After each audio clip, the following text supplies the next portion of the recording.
Gold daily time frame. Last week price were going up, then it made resistance at 1980, but after NFP, which was strong number, but unemployment rate is up.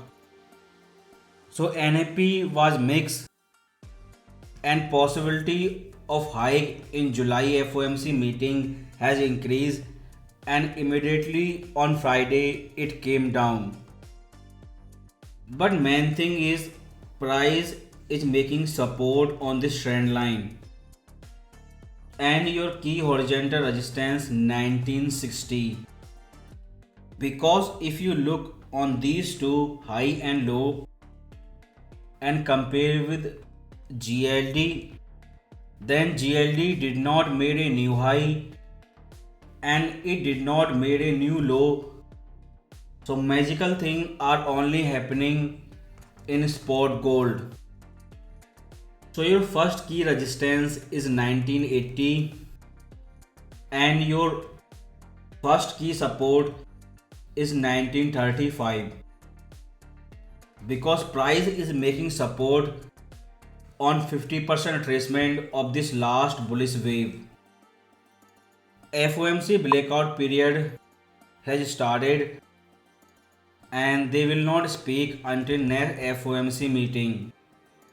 So this week you will see more political news, and monetary policy decision right now is pause in June, then hike in July. So until this confusion is completely over, the rate hike is completely end, it will only do sideways correction. And NAP is not final news, will confirm your FOMC decision. This week you have ISM service PMI number, and service PMI are most important compared to manufacturing number.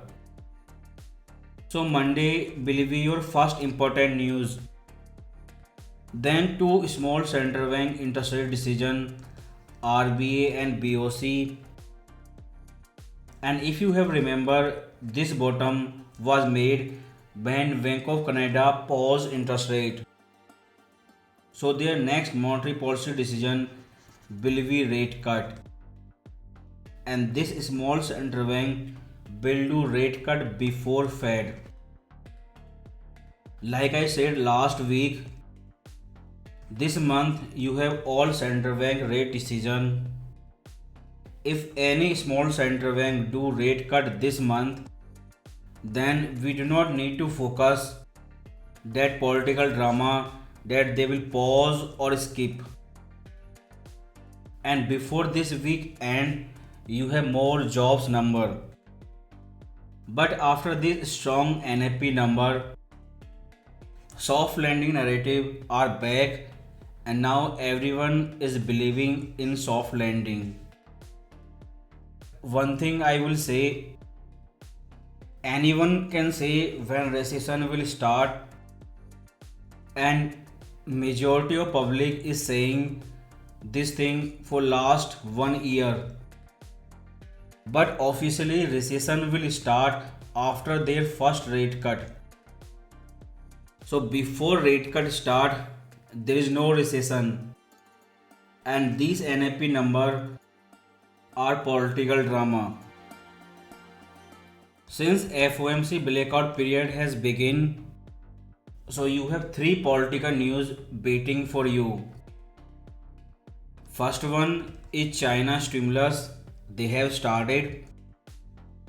If you have remembered that bottom, that was your China reopen, and that collapse was your China demand collapse of gold. Now China growth is slowing, and if China change their monetary policy in favor of growth, then you know two biggest population famous for gold are ready to buy gold. But China Central Bank has given clear signal. And second thing is OPEC meeting. Same like this, decision will come on Sunday but you will see market reaction on Monday. But before OPEC meeting, big American news company are not allowed to that OPEC meeting. So that is bad signal. And if they do production cut, that's mean high oil price, that's mean high inflation.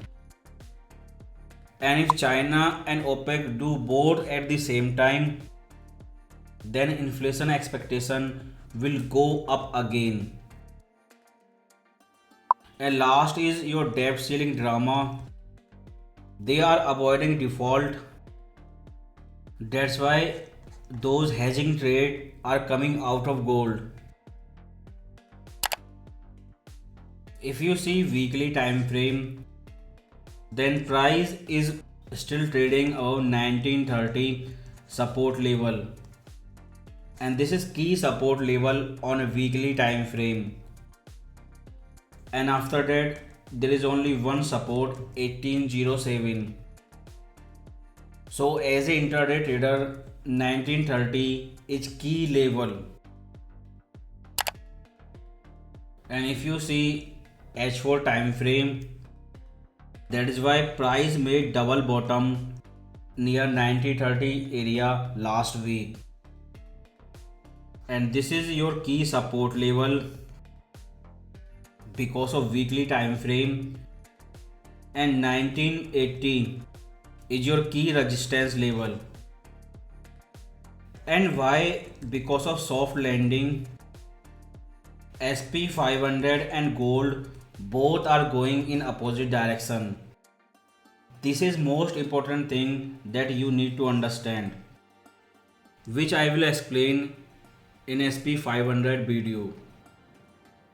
But gold is making sideways range between 1980 and 1930, and this range will break out after FOMC meeting.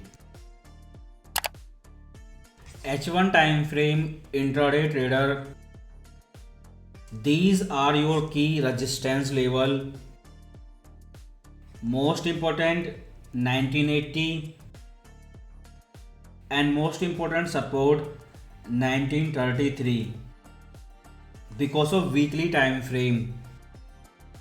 And this sideways correction is not random, it is macro trade.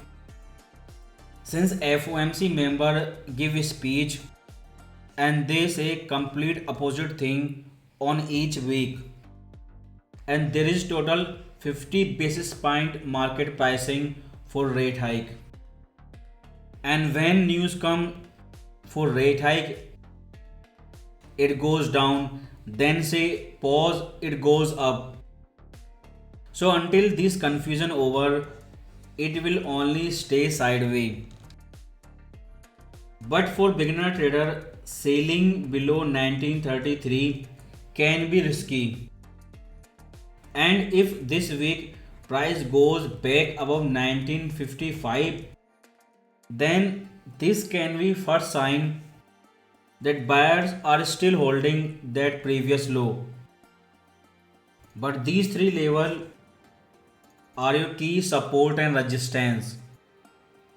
And your RSI is oversold, so there is a possibility we could see double bottom on 1930 area. But one thing you can see, since last FOMC meeting, it is going down, and this is your last week before next FOMC meeting.